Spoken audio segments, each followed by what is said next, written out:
السلام عليكم ورحمة الله وبركاته. إن الحمد لله نحمده ونستعينه ونستغفره ونعوذ بالله من شرور أنفسنا ومن سيئات أعمالنا. من يهده الله فلا مضل له ومن يضلل فلا هادي له. أشهد أن لا إله إلا الله وحده لا شريك له وأشهد أن محمدا عبده ورسوله. يا أيها الذين آمنوا اتقوا الله حق تقاته ولا تموتن إلا وأنتم مسلمون. يا أيها الناس اتقوا ربكم الذي خلقكم من نفس واحدة وخلق منها زوجها وبث منهما رجالا كثيرا ونساء واتقوا الله الذي تساءلون به والأرحام إن الله كان عليكم رقيبا. يا أيها الذين آمنوا اتقوا الله وقولوا قولا سديدا يصلح لكم أعمالكم ويغفر لكم ذنوبكم ومن يطع الله ورسوله فقد فاز فوزا عظيما. أما بعد. Ma'asyiral hadirin jamaah a'azzakumullah. Pada pertemuan kita di kesempatan pagi hari ini, pembahasan kita pada kitab Al-Arba'in An-Nawawiyah. Dan sekarang kita masuk pada pembahasan hadis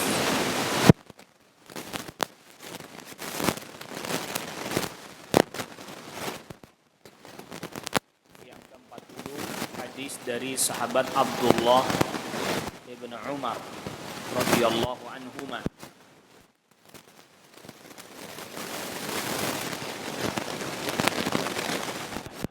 An Abdullah ibn Umar radhiyallahu anhuma. Dari sahabat Abdullah ibn Umar radhiyallahu anhuma, beliau berkata,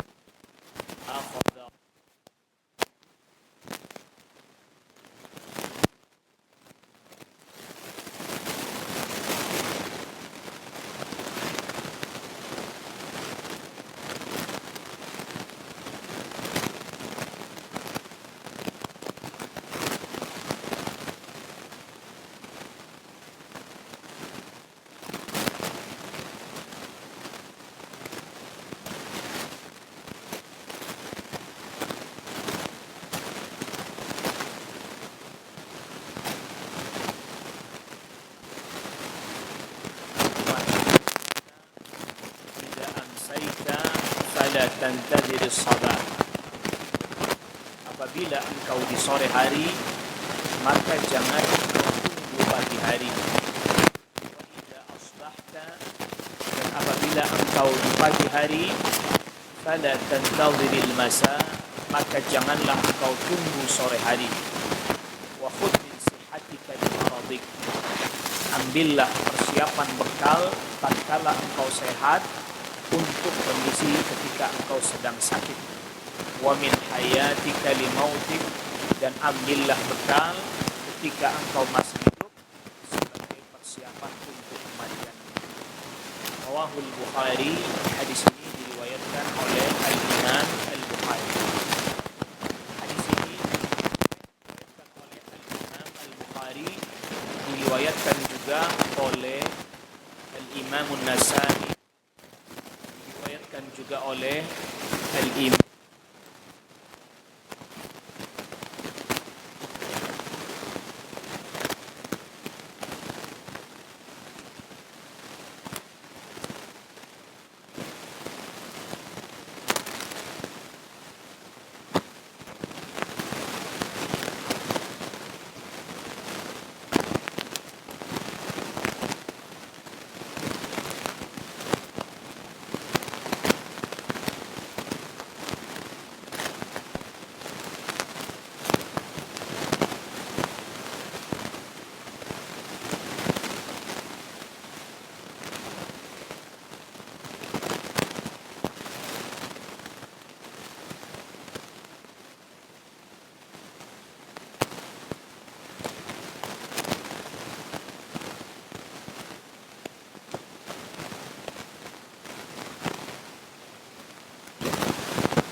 engkau di pagi hari, maka jangan engkau bicara pada dirimu sendiri bahwa engkau akan bertahan hidup sampai sore hari. Wa idza amsayta, dan apabila engkau di sore hari, fala tuhaddits nafsaka bis sabah, maka jangan engkau bicara pada dirimu sendiri bahwa engkau masih bisa bertahan hidup sampai esok hari. Wa khudh min sihhatika qabla saqamik, ambil yang bermanfaat, yang baik bagimu ketika engkau sehat sebelum engkau sakit. Wa min hayatika qabla mautik, dan ambil yang bermanfaat bagi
sampai 70 tahun umurnya mentok dari itu.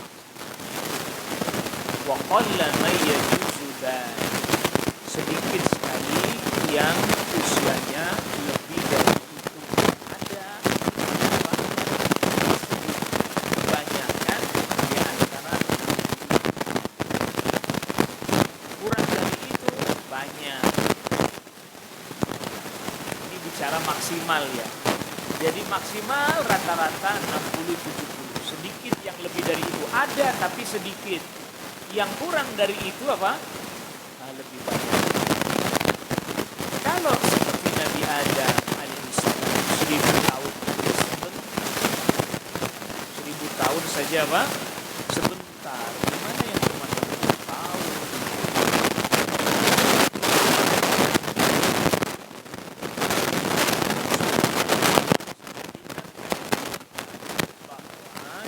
Jangan kita jadi orang yang cenderung pada kehidupan dunia. Maksudnya cenderung itu ngerasa nyaman, ngerasa gak bakal mati, tenang aja, santai-santai. Iya. Karena yang namanya misalnya begini.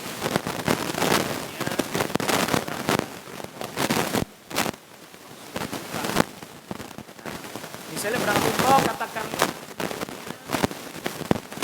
hari misalnya. 8 hari perjalanan.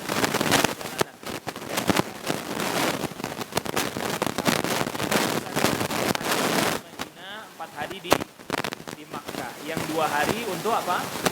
Perjalanan pulang, berangkat sama pulang.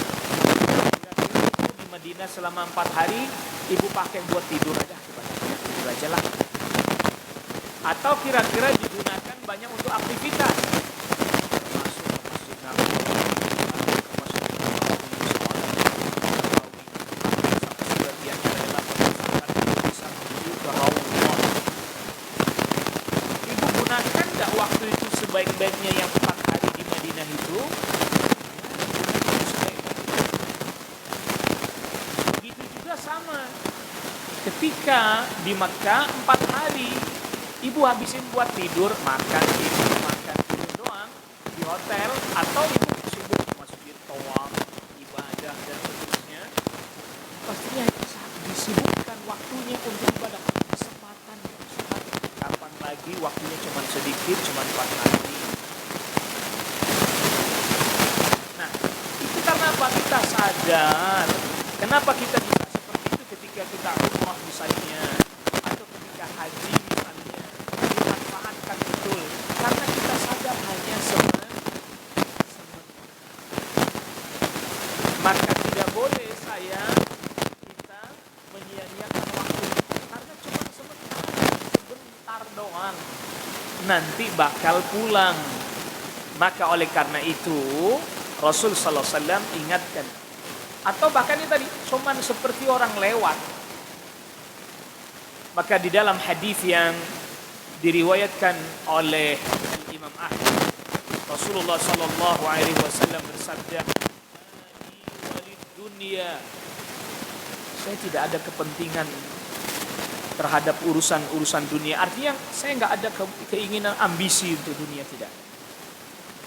Wa innama mathali wa mathalud dunya, dan sesungguhnya tak lain tak bukan perumpamaanku dengan perumpamaan dunia adalah seperti kamathali musafir, seperti seorang musafir qala tahta dhilli syajarah, yang tidur sejenak, tidur sebentar, seperti orang tidur di siang hari, namanya qailulah. Seperti orang yang tidur sejenak di bawah pohon yang rindang, lalu kemudian bangun, lantas apa? Pergi. Hanya seperti berteduh sejenak, ketiduran sebentar, lalu kemudian selesai, langsung pergi.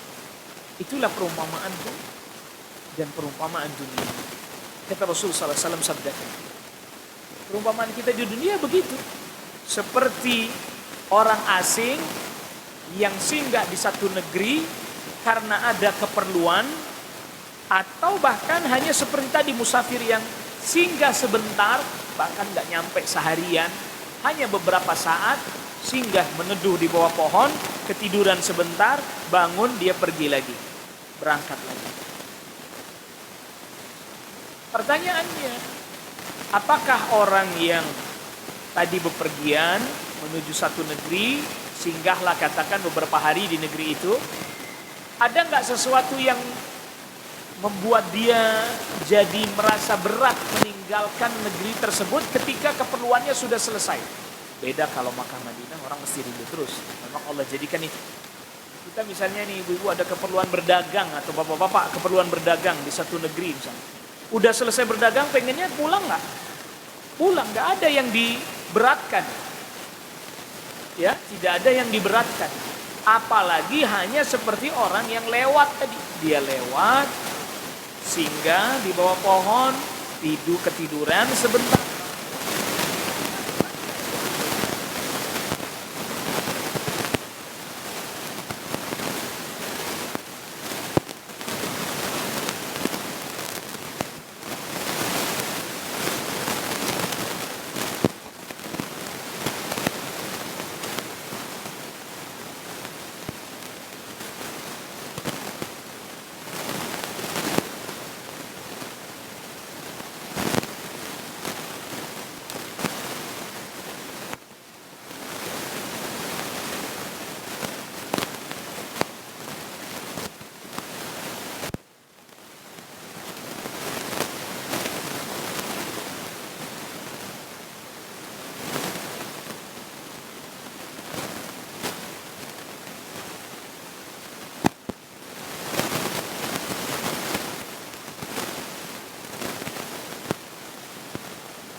mati dihukum. Kira-kira dia ada temannya datang, selamat ya gitu, ngucapin gitu. Ada yang begitu? Nggak ada. Nggak ada diucapkan selamat, nggak ada. Atau kemudian misalnya dia sakit berat sekali ibu, sakit berat sekali. Lalu kemudian dokter katakan, Bu mohon maaf, usia ibu cuma tinggal 3 hari. Penyakitnya udah berat, kami udah nggak sanggup. Oh alhamdulillah, selamat ya gitu. Selamat. Ada yang begitu bu? Gak ada. Yang ada ya dia langsung takut, dia introspeksi dirinya, dia langsung taubat mohon ampun kepada Allah, doa sejadi-jadinya, ya Allah ampuni saya ya Allah. Bahkan mungkin kalau dikasih permintaan terakhir, maunya apa? Saya mau sholat lah, mau taubat mumpung masih ada waktu, 3 hari masih ada waktu. Tuh. Kenapa? Sadar betul bahwa usianya tinggal sebentar. Nah hadis ini mengajarkan agar kita begitu, selalu waspada bu. Selalu waspada. Karena kita nggak tahu kapan datangnya kematian pada diri kita. Maka oleh karena itu kata sahabat Abdullah ibn Umar menjelaskan, kasih penjelasan lagi. Sahabat Abdullah ibn Umar ketika Rasul sabdakan kun fid dunya ka'annaka gharibun aw 'abir sabil, sahabat Abdullah ibn Umar udah faham. Tetapi orang lain belum tentu faham. Maka Abdullah ibn Umar radhiyallahu anhuma jelaskan maksud sabda Rasul itu. Idza amsayta idza asbahta fala tantaziril masa. Kalau kamu lagi di pagi hari, jangan tunggu sore hari. Tadi maknanya sudah dijelaskan dalam riwayatnya Imam Tirmidzi. Fala tuhaddis nafsaka annaka fil masa. Jangan kamu ngomong sama dirimu bahwa engkau masih akan bisa hidup sampai sore hari. Sebaliknya juga begitu. Apabila engkau di sore hari, jangan tunggu waktu pagi. Maknanya adalah, makna berdasarkan yang dijelaskan riwayat Imam Tirmidzi, jangan pernah Anda merasa bahwa Anda masih akan bisa hidup sampai besok hari. Ini makna pertama. Makna yang kedua dari perkataannya sahabat Abdullah ibn Umar, apabila engkau di pagi hari jangan tunggu sore hari, maknanya adalah gunakan waktu yang kau miliki untuk mempersiapkan segala sesuatunya. Maka sahabat Abdullah ibn Umar katakan, khudh min sihhatika limaradik. Ambil sebanyak-banyaknya bekal, kerjakan sebanyak-banyaknya amal ketaatan yang nanti jadi bekal ketika engkau sehat, jadi bekal ketika engkau sakit. Maksudnya jadi bekal ketika kita sakit. Ketika kita sakit kita nggak sempat mengerjakan amal itu, Allah Subhanahu wa taala tetap catatkan amal itu untuk kita. Jadi ibu misalnya, bapak misalnya lagi biasanya malam bangun untuk salat malam, satu ketika sakit sehingga nggak bisa bangun untuk apa? Salat malam, Allah tetap catatkan Anda seperti salat malam walaupun semalam Anda nggak salat malam karena sebab sakit. Itu diantara makna ambillah untuk masa sakitmu ketika engkau sehat. Ambil, maksudnya kerjakan ketaatan ibadah. Sehingga ketika kita sakit, Allah Subhanahu wa taala tetap catatkan amal salih itu untuk kita, sebagaimana ketika kita lagi dalam keadaan sehat. Sebagaimana hadis yang diriwayatkan oleh Al-Imam Al-Bukhari yang menjelaskan tentang hal ini. Idza maridal abdu aw safara, apabila seorang hamba dia sedang sakit atau dia sedang dalam perjalanan, kutiba lahu ma kana ya'maluhu sahihan muqiman sahihan. Allah catatkan baginya amal yang biasa dia kerjakan ketika dia lagi sehat, ketika dia sedang tidak dalam perjalanan. Jadi kalau ibu udah biasa mengamalkan satu amalan rutin, tiba-tiba sakit, akhirnya nggak sempat mengerjakan amalan sunnah tentunya maksudnya. Tiba-tiba perjalanan karena capek perjalanan sehingga nggak bisa mengerjakannya, Allah catatkan amal itu sebagaimana ketika ibu sedang sehat dan sedang tidak perjalanan. Jadi ketika kita sehat beramal saleh, pas sakit nggak bisa beramal saleh, Allah tetap catatkan amal saleh itu untuk kita. Tetap dicatat amal salehnya. Itu yang dimaksud ambil waktu sehatmu untuk masa-masa sakitmu. Sehingga ketika kita sakit tidak mampu beramal saleh, amal salihnya tetap dicatat. Tentu maksudnya yang sunnah. Kalau yang wajib mah tetap walaupun sakit. Begitu juga ambil pada saat engkau masih hidup untuk masa-masa engkau setelah kematian. Maksudnya banyaklah beramal saleh ketika masih hidup. Terlebih lagi amal saleh yang pahalanya tetap mengalir, sehingga kemudian ketika kita sudah mati, pahala tetap mengalir walaupun kita sudah tidak bisa beramal saleh. Sebagaimana sabda Rasulullah sallallahu alaihi wasallam, "Idza mata ibnu Adam," wa fi riwayatin, "Idza mata al-insan," apabila anak Adam, apabila manusia wafat mati, maka selesai amalnya. Selesai enggak Bu amalnya Bu? Bisa salat enggak orang mati Bu? Enggak bisa. Apalagi nyanyi Bu. Gak bisa orang. Apalagi nyanyi, sholat aja gak bisa. Idza mata ibnu Adam inqata'a amaluh. Apabila anak Adam mati, putus amalnya, artinya dia tidak bisa lagi beramal, gak bisa lagi beramal saleh, gak bisa puasa, gak bisa haji, gak bisa lagi dia salat, gak bisa.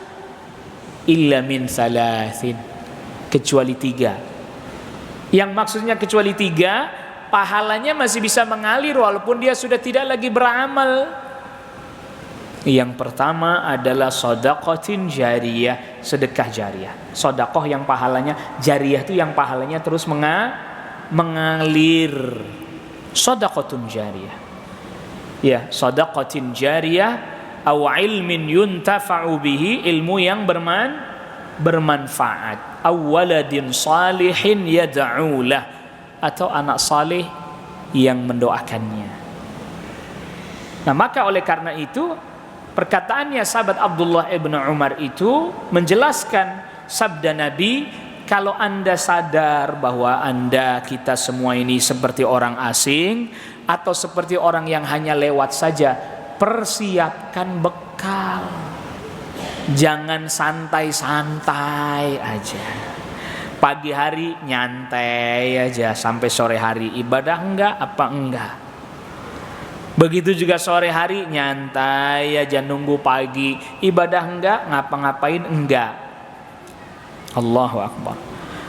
Padahal kehidupan yang dia miliki sebentar. Maka oleh karena itu harta kita yang berharga diantaranya adalah waktu, kesempatan, umur. Tapi ini juga harta yang paling sering kita sia-siakan. Waktu kita sia-siakan, umur kita sia-siakan, kesempatan kita sia-siakan. Waliyadzubillah.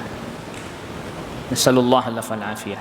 Maka orang mukmin itu pelit sekali terhadap waktunya, melebihi pelitnya terhadap hartanya. Kenapa? Dia nggak mau waktunya terbuang sia-sia. Sia-sia aja nggak mau, nauzubillah, apalagi waktunya habis dipakai buat maksiat. Nas'alullah al-afiyah. Maka pernah ada seseorang mendatangi sahabat Abu Dzar Al-Ghifari radhiyallahu an. Lalu dia masuk ke dalam rumahnya, sahabat Abu Dzar masuk ke dalam rumah, ngeliatin aja sekeliling rumah. Lalu orang itu berkata, "Ya Aba Dzarrin, aina mata'ukum?" Hai sahabat Abu Dzar, ini rumah kosong amat. Kagak ada perabotan-perabotannya, kosong bener. Rumahnya cuman biasa aja, rumah nggak ada perabotan-perabotan mewah bagus. Yang ada cuman karpet dibentang buat tamu duduk. Ini rumah kosong amat, kagak ada perabotannya, katanya. Kata sahabat Abu Dzar, berkata, "Inna lana baitan nuwajjihu ilaihi mata'ana." Sesungguhnya kami punya rumah yang barang-barang perabotan kami kirim semua ke rumah itu. Lalu kemudian kata tamunya sahabat Abu Dzar, "Ya pantas-pantasnya lah, kamu kan tinggal di sini. Anda selama tinggal di sini, ya sediainlah ada perabotan-perabotan." Qala, "Inna sahibal manzili la yada'una fih." Sesungguhnya pemilik rumahnya tidak membiarkan kami untuk melakukan hal itu. Makanya kami kirim ajalah ke rumah kami yang di sana itu, rumah kami yang satu lagi. Di mana? Di surga. Jadi udah saya sodakoin perabotan saya, habis sudah. Yang punya rumah juga nggak apa-apa, rumahnya nggak ada tempat, nggak ada perabotannya, saya juga nggak apa-apa. Boleh, habis disodakoin. Karena yang disodakohkan itulah yang sebenarnya disimpan. Yang disimpan di rumah, meninggal orangnya wafat, jadi warisan. Yang dapat anaknya. Bukannya nggak boleh, boleh aja. Tapi harta yang sebenarnya yang kita simpan, yang kita sodakohkan. Maka oleh karena itu seringkali kita berkata, "Mali, mali, hartaku, hartaku, hartaku." Padahal tidaklah harta kita kecuali apa yang kita makan, habis. Apa yang kita pakai, baju yang kita pakai apa? Rusak. Nah yang ketiga yang kita sodakohkan, dan itu nanti yang kita akan petik buahnya nanti di akhirat. Jadi makanya kehidupan kita di dunia itu adalah kesempatan untuk memperbanyak bekal untuk akhirat.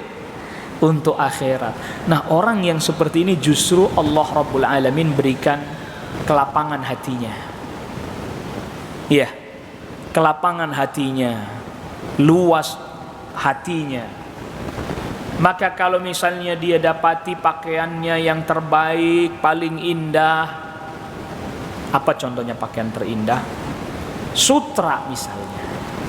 Sadarlah kita ternyata sutra itu keluarnya dari ulet.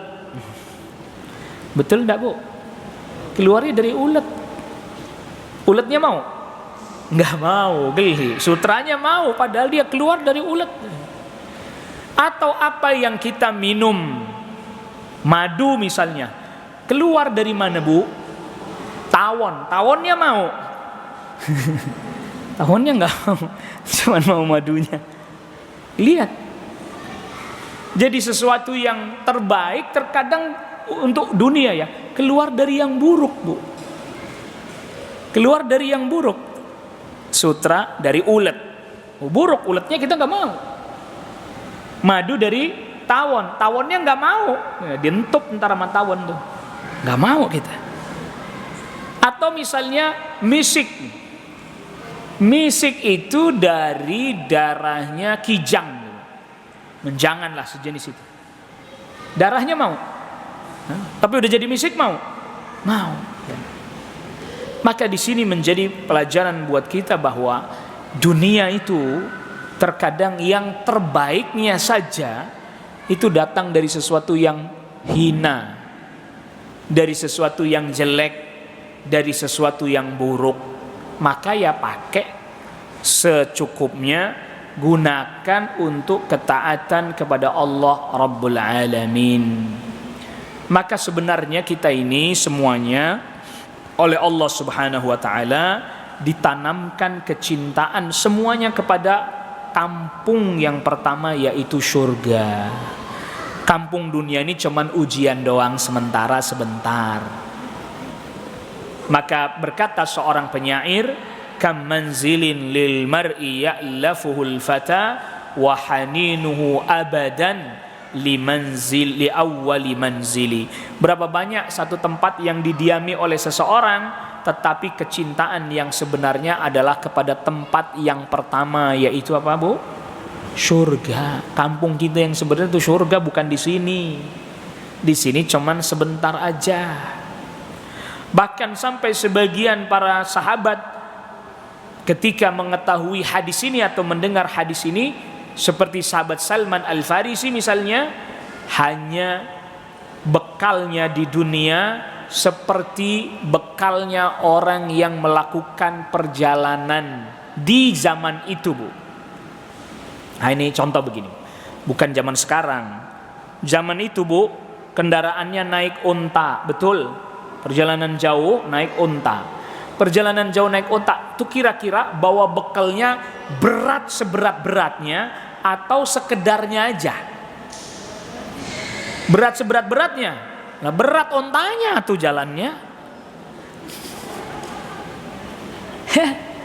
Berat seberat-beratnya apa sekedar secukup perjalanannya aja? Ya secukup perjalanannya aja. Ibu mau berangkat umroh, mau berangkat haji, udah dihitung. Ini misalnya 10 hari lah misalnya kalau umroh, 12 hari misalnya dihitung. Oh, baju ini bisa buat 2 hari. Ibu isi koper penuh sepenuh-penuhnya atau ya cukup 15 hari aja lah. Hah? Atau cukup 12 hari aja? Ya secukup 12 hari aja. Atau bawa uang, ibu bawa uang sekoper penuh. Atau lah secukupnya aja lah, ntar di sono nanya kali aja ada ATM, begitu kan? Iya secukupnya aja. Nggak pernah ada kejadian itu begitu, Bu. Ada jemaah bawa uang di koper, diplastikin hitam. Wah, di bandara diperiksa, akhirnya ditanya buat apa nih, macem-macem, nggak tahu berapa gepok gitu. La ilaha illallah, secukupnya aja. Sama kayak tadi, perjalanan naik onta cuman 7 hari, diberatin seberat-beratnya, ontanya ngos-ngosan. Nyampe enggak, ngos-ngosan, iya itu onta. Kecapean. Secukupnya saja. Sebagaimana kehidupan di dunia juga secukupnya aja. Cukup makannya, paling makan berapa sih, Bu? Ya. 3 kali sehari udah kebanyakan makan 3 kali sehari, nggak bosen tuh makan mulu.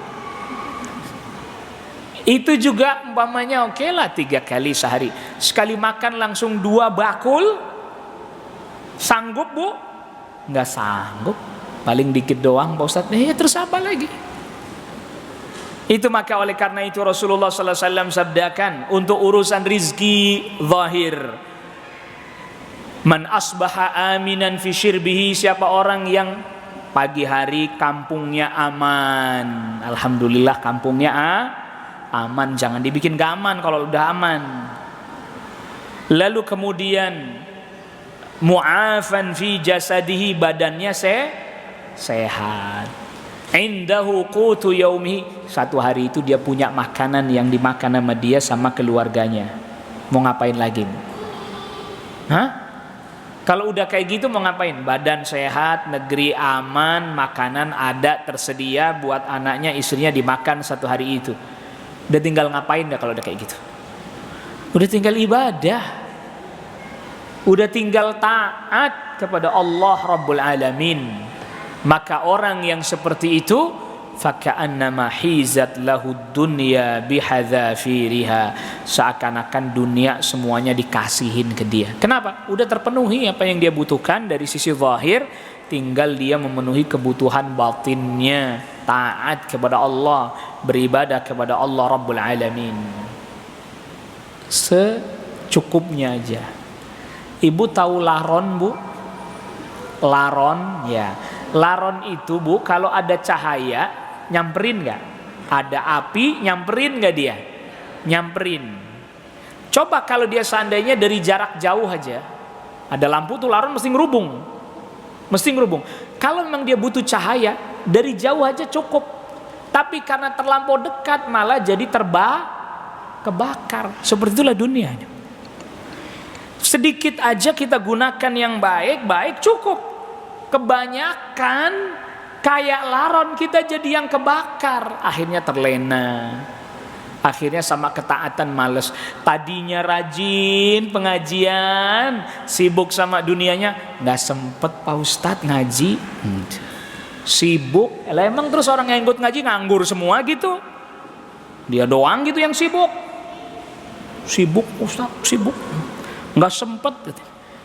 Sampai sholat pun akhirnya suka nggak sempet. Ya Allah, Allah yang ciptakan dia, Allah yang kasih rizki dia, Allah yang kasih sehat dia, Allah yang kasih nikmat kepadanya, nggak sempat diingat. Padahal yang kasih rizki dia Allah, yang kasih kehidupan dia adalah Allah. La ilaha illallah. Terkadang nih tadi, makanya oleh karena itu kita mestinya sebagian kita apabila Allah sedang sempitkan rizkinya, bisa jadi itu agar kita tidak terlena. Seringkali orang menganggap bahwa ketika rizkinya disempitkan oleh Allah itu bagian dari siksaan. Sebagian orang bilang begitu. Padahal itu bisa jadi karena Allah hendak menjaga kita agar kita tidak terlena dengan harta dan dunia kita. Wallahu ta'ala a'la wa alam. Ini yang bisa kita bahas di pertemuan kita pada kesempatan pagi hari ini. Ada pertanyaan? Ya, nggak ada, alhamdulillah. Yang ibu-ibu pakai tulisan aja.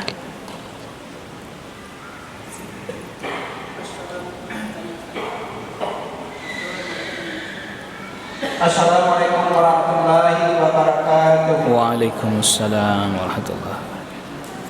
Masalah kehidupan dunia, kata Ustaz kan sementara, kehidupan akhirat untuk selama-lamanya. yang kita lihat sehari-hari, kebanyakan orang tertipu dengan kehidupan dunia, seolah kehidupan dunia ini selama-lamanya. Yang saya tanyakan Ustaz, bagaimana langkah-langkah atau cara supaya kita tidak tertipu dengan kehidupan dunia?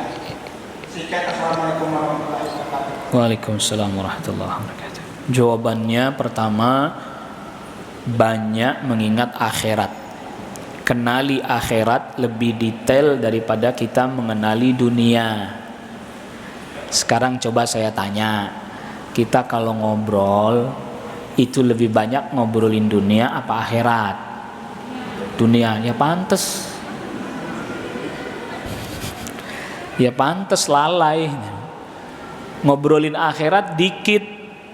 Malah sebagian orang kalau diajak bicara tentang akhirat melulu gitu. Jadi enggan. Kenal akhirat enggak? Detail-detail tentang surga dia mesti pelajari, hadis-hadisnya, riwayat-riwayatnya. Detail-detail tentang neraka juga dia harus pelajari, terus dia fahami itu mendalam. Sehingga kemudian seolah-olah dia lebih kenal akhirat dibandingkan dunia. Yang kedua, banyak belajar tentang nama dan sifat-sifat Allah, agar supaya hati kita terus bisa menghadirkan keagungan dan kebesaran Allah. Oleh karena itulah banyak sekali sabda Rasul sallallahu alaihi wasallam yang membicarakan tentang memperbaiki akhlak kita, sikap kita, perilaku kita. Itu dimulai dengan man kana yu'minu billahi wal yaumil akhir. Siapa orang yang beriman kepada Allah dan hari akhir. Falyukrim jarahu, muliakan tetangganya. Falayu'zi jarahu, jangan sakiti tetangganya, dan seterusnya. Rasul ingatkan iman kepada Allah hari akhir. Maksudnya adalah dia kenal betul Allah Rabbul Alamin melalui nama-nama, sifat-sifat dan perbuatan Allah. Yang kedua, dia tahu betul hari akhir, hari kiamat, dan dia ulang-ulang itu agar terus tertanam pada hatinya. Lah itu tadi kita ngobrolin dunia sedep banget, ngobrolin temen kita lezat banget, nyantap daging saudara kita sendiri. Tapi giliran ngomongin akhirat mulu. Gimana kita nggak tertipu, kita nggak terpedaya? Karena ternyata kita pun jauh lebih sibuk membicarakan urusan dunia. Naam.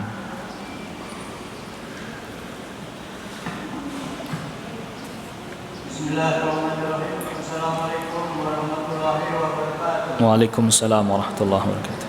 Dikatakan bahwa dunia itu untuk 4 orang. 1, orang yang diberi ilmu dan diberi harta. Dengan ilmunya, hartanya dibelanjakan di jalan Allah dengan infak, sedekah dan lain-lain yang bermanfaat, sehingga ilmu dan hartanya itu berpahala. 2, orang yang diberi ilmu tapi tidak diberi harta.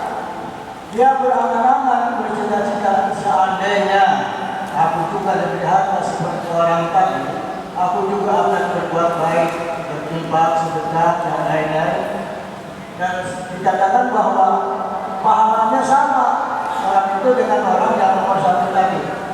Ketiga, orang yang diberi harta tapi tidak diberi ilmu, ya hartanya habis dipakai koyak-koyak, pasar dan lain-lain, sehingga ilmu dan hartanya itu dia berdosa. Dan yang keempat, orang yang tidak diberi ilmu dan juga tidak diberi harta, dan dia berangan-angan, bercita-cita, seandainya saya juga diberi harta, saya juga akan beli ini, beli itu, beli apa-apa dan lain-lain, bahkan mungkin kawin lagi gitu kan.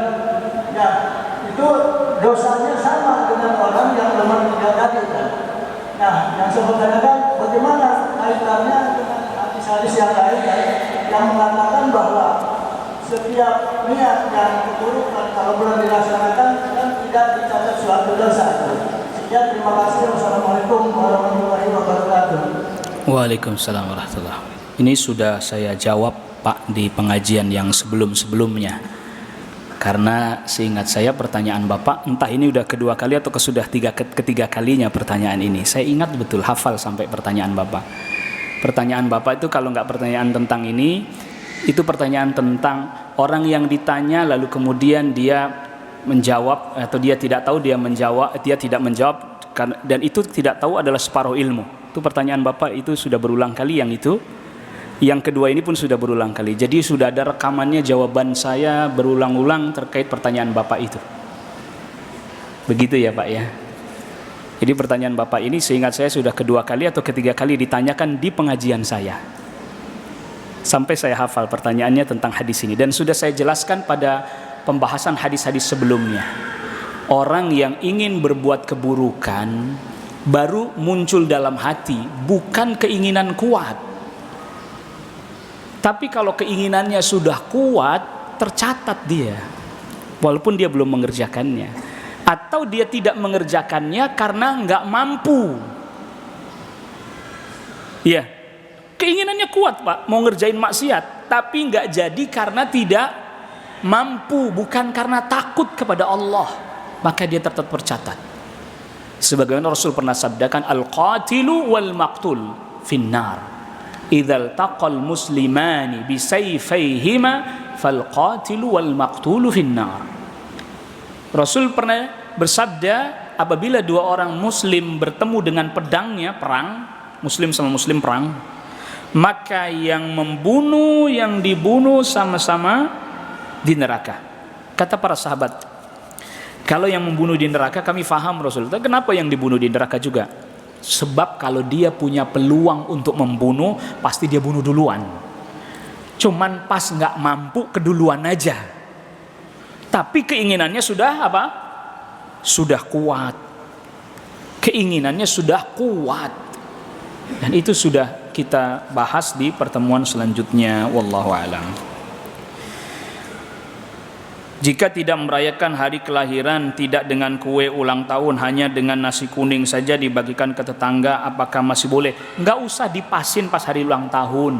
Ayo sekarang aja, ayo. Saya tungguin, ayo. Matang belum? Mau sodakoh aja kok nungguin tanggal ulang tahun. Ya, Allah lapangkan rezeki, sedekah, udah gitu, nggak usah nungguin tanggal ulang tahun dipas-pasin. Bukan nggak boleh sodakohnya, dipas-pasinnya itu loh, nggak usah dipas-pasin. Apakah boleh mengucapkan mendoakan orang yang ulang tahun dengan semoga berkah dalam umur, rizki dan kesehatan, tidak dengan semoga panjang umur? Nggak usah nungguin ulang tahun. Semoga Allah berikan keberkahan kepada Anda tuh nggak usah nunggu dia ulang tahun baru diucapin begitu. Ya Bu ya, ketemu Ibu, Masya Allah semoga berkah gitu, langsung nggak usah nunggu ulang tahun dia, nggak usah.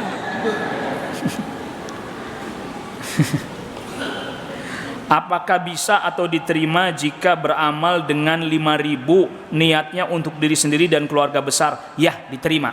Insya Allah kalau ikhlas karena Allah Rabbul Alamin. Allah Rabbul Alamin tidak melihat 5.000, 1.000, 2.000, 3.000. Tidak. Asalkan dia ikhlas sungguh-sungguh karena Allah Rabbul Alamin. Gitu ya Bu ya? Begitu. Nah, itu jawaban harus seperti itu. Nggak boleh dijawab 5.000 mau sorga. Nggak boleh. Nggak boleh. Karena begini, ada orang punya uang 10.000. 10.000-10.000-nya tuh dia sedekahin 5.000. Sama orang punya uang 10 miliar, dia sedekah 1 miliar. 5.000 sama 1 miliar banyak mana? Kalau hitungan banyak-banyakan 1 miliar. Tapi 10 orang punya 10 miliar sedekah 1 miliar, sisanya berapa? 9 miliar. Orang punya uang 10.000 sedekah 5.000, sisa berapa? Ngenesan yang ini Bu. Usahanya berat, mikirnya 5.000, aduh tinggal 5.000, cukup nggak beli tempe ini gitu. Yang 10 miliar, 1 miliar enteng, masih banyak 9 miliar ya Bu ya. Jadi berat di hatinya tuh lebih berat yang 10.000 sedekah 5.000. Jangan Anda anggap remeh yang itu. Yang ini juga kita nggak anggap remeh. Cuman ini jauh lebih berat nih. 5.000 nih. Akan pakai apa nih di warteg tuh kan? Jadi itu harus kita ingat. Boleh. Oh ini ada pertanyaan. Kayaknya pertanyaannya genting ini. Bagaimana bila suami rajin ibadah, rajin dengar ceramah, tapi di rumah kasar sama istri cuek, nggak perhatian? Wah ini gimana ini nih Pak, dijawab nggak tuh ini? Sama anak sholat apa enggak diperhatikan, di rumah sama istri cuek, lebih sering marah-marah. Bagaimana menghadapi suami seperti ini? Ya nggak tahu ini suami ibu.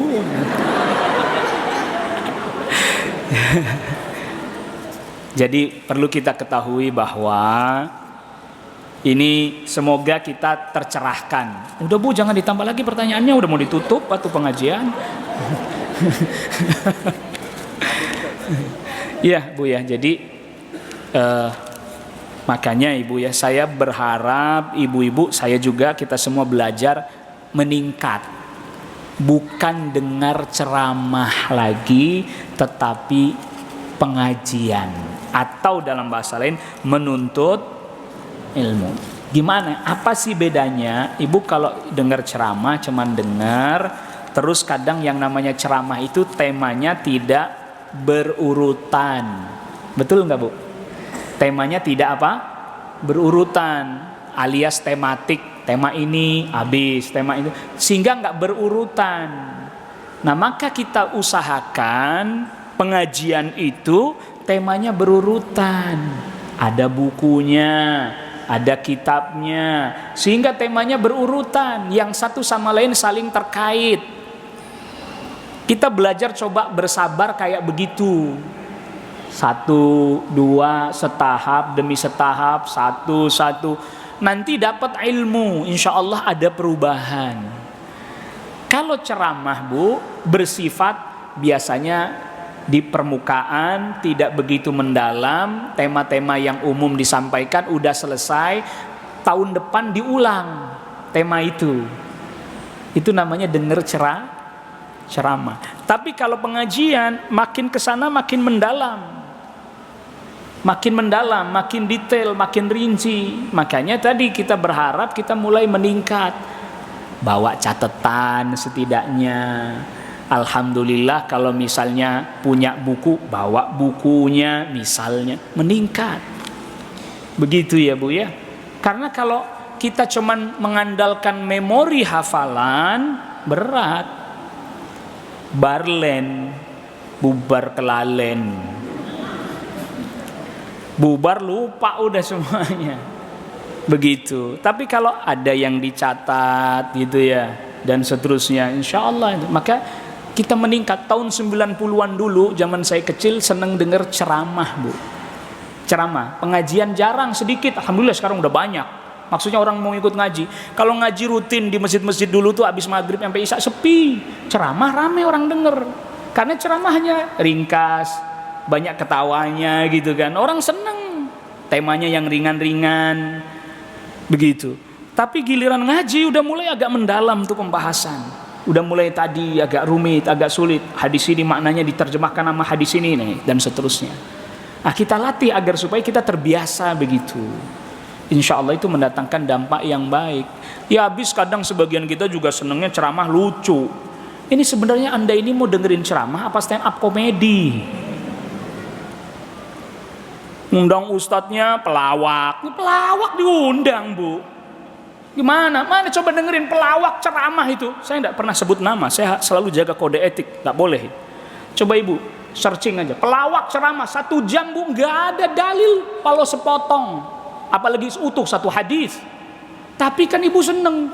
Ngakak. Sampai terkencing-kencing. Ya Allah ya Rabb. Gimana mau berubah? Iya, gimana mau berubah? Ini masyarakat senangnya dengernya itu tadi pelawak yang diustadkan atau ustadz yang dipelawakkan.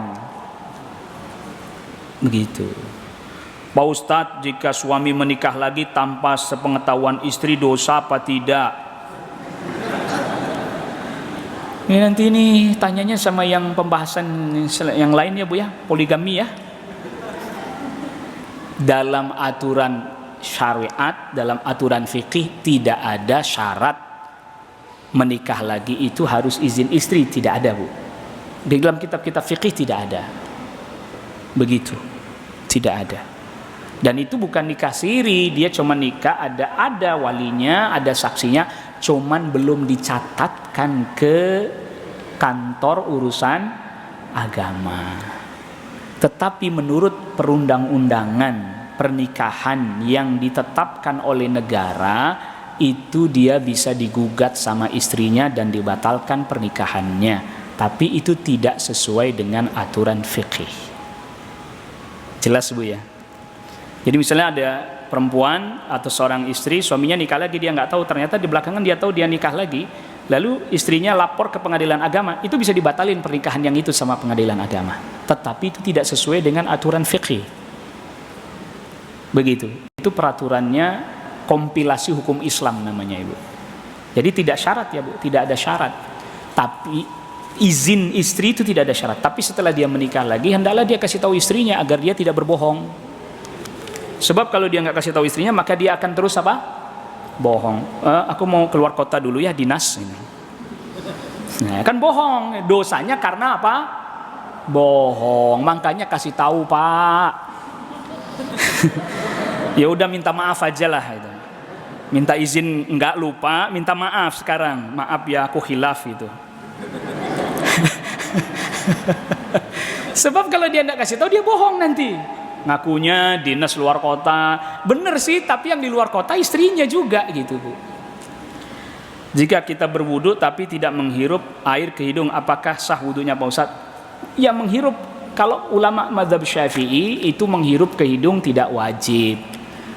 Sunnahnya wudu itu istinsya. Hirup aja Bu, tapi jangan terlalu dalam misalnya kalau belum biasa gitu. Apa hukumnya perempuan olahraga voli bercampur baur dengan laki-laki walaupun perempuan berpakaian syar'i? Jangan campur baur laki-laki. Perempuan, laki-laki. Pakainya pakaian gombrong, lebar. Loh ribet Pak Ustadz? Ya iya begitu. Nah, kalau pakai pakaian ketat juga mah itu bahaya. Gitu ya Bu ya.